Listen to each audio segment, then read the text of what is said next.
This episode brought to you by Progressive Insurance. Do you ever find yourself playing the budgeting game? Shifting a little money here, a little there, and hoping it all works out? Well, with the Name Your Price tool from Progressive, you can get a better budgeter and potentially lower your insurance bill too. You tell Progressive what you want to pay for car insurance, and they'll help find you options within your budget. Try it today at Progressive.com. Progressive Casualty Insurance Company and Affiliates. Price and coverage match limited by state law. Not available in all states. Now, back to the interview from a few minutes ago with Barnes, Leslie, and Jimmy. The best of the Morning X. 99X. Gene, diehard since conception, buddy. Well, nice talking with you. Just wondering, are you going to be playing with the fire on this tour? Oh, you bet. Hell yeah. Breathing fire. There'll be fireballs going up 15 or 20 feet in the air and drooling blood. And there's a sequence in the show. In the 70s, I used to fly up to the top of the light truss at 6 feet a second. Now, because the technology is better, they're going to fly me up there at 8 feet a second, 45 feet above the ground on piano wires. You won't be able to see it. It'll look like I'm flying.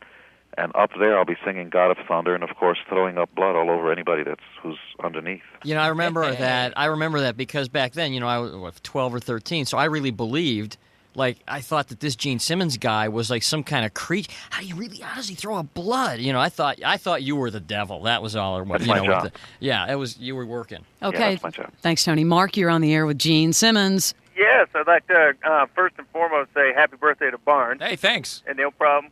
And, Gene, did you ever, another thing, too, I have your 8-track tapes from back in the 70s. Hey. That's cool. Did you, when you were dating Cher, Yeah. did you ever see her tattoo, or did she get that after you guys dated? I saw all of them, Oh, yeah. and I helped her.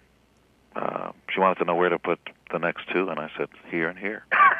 And where's here and here? He plotted them out. Left and right-hand side. Yep. All right, buddy, I'm a big fan. You take care of yourself. See you later. All right, bye. Casey, you're on with Gene Simmons. Yeah, Gene, I was just wondering what kind of bands you used to listen to, you know, inspirationally and everything. Well, Peter, Paul, and Mary. Well, the English bands, really. For me, the English bands made the American bands look, you know, like losers. The American bands were sloppy and sort of looked like they just went off the street, and the English bands had that kind of, they dressed up for you, and I always appreciated that. The all-time best band, as far as I'm concerned, is the Beatles.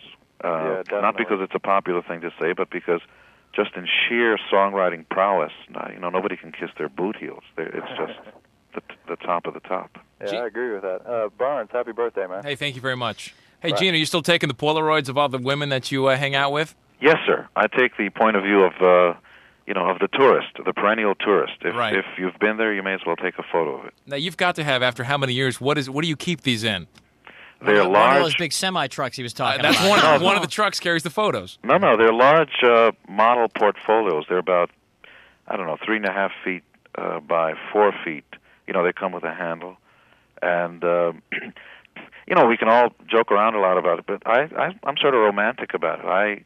I want to take photos of it because these girls are just too beautiful for words. It's like, and it's a shame, if you see a beautiful girl and once you leave her, sort of all you have is the memory. I'm going, that's not enough. I want a memento. Mm-hmm. And so I take photos. How much do you suppose it costs to put one Kiss show on? I mean, just the production itself. $50,000. One show? 50 grand. Oh, yeah, easily. Now, Gene, a lot of women want to know, are you dating someone now? Are you married? What's going on in your personal life? I've never been married. I'm not now married. I don't foresee any marriage. Mm-hmm. I'm not sure I'm good enough for the oath. The oath that says, I promise never to want another woman. I don't think I can, I don't think I can live up to that. So I'd rather not take an oath I can't keep. I have 2 kids. Their mom is somebody I care about and will always care about for the rest of my life because that's just the way it is. But in other ways, I'm a free spirit. That's interesting, Gene, because when you get into a relationship, do the women you involve yourself with know right away that you will probably not marry them? Without question. Well, the first thing you talk about. I really believe in being as honest as possible, and if somebody doesn't accept you or your point of view, I'd rather know that in the beginning than later on. And if somebody doesn't see eye to eye with the way I see stuff and ethics and so on, then that's okay. Then you move on. And you say, "Honey, I would like to marry you, honey," but see, the problem is, no, I never say that. I'm Gene Simmons, and I got these Polaroids, and let me explain. You're getting me in trouble here. Gene, who were you referring to in the press conference a couple of weeks ago when you talked about you were going to? Who were you thinking in your head when you said you're going to show the baby bands how to do it? It's no one in particular, and I'm not avoiding the question. Right. There's just there's a point of view out there. First of all, I got to say this: there's some terrific, really terrific music out there. I think Trent and Billy Corrigan and a lot of the new guys are really doing great stuff. You can't argue with the talent that's out there.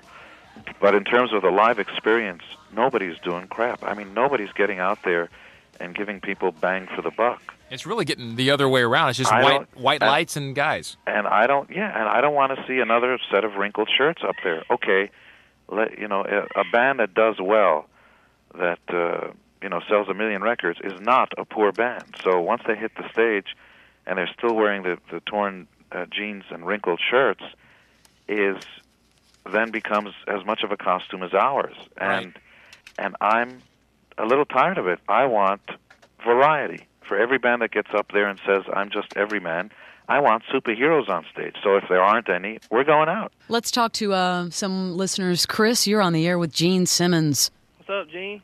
It's another day. What's your question, Chris? How you doing? Yeah, what year did you teach kindergarten, Gene?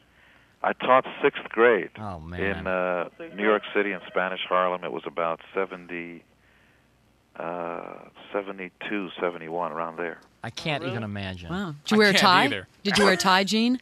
Oh, yeah. Uh-huh. Oh, Mr. Simmons? What? Oh, yeah, I got that. Did you, at what point, I mean, when Kiss started out, was it always the full makeup, out-of-control thing, or did it evolve into that? No, it was full on. We decided, these 4 guys off the streets of New York really decided, and we were nobody, and it's really sort of delusional in some ways. We simply decided to forget about making it or doing anything. We decided to go for it, to stop no way, midstream, and to literally put together the band we always wanted to see on stage. Because, as fans of lots of bands, there would usually be one guy in the front, working his ass off, and the rest of the band would just sort of be backup musicians.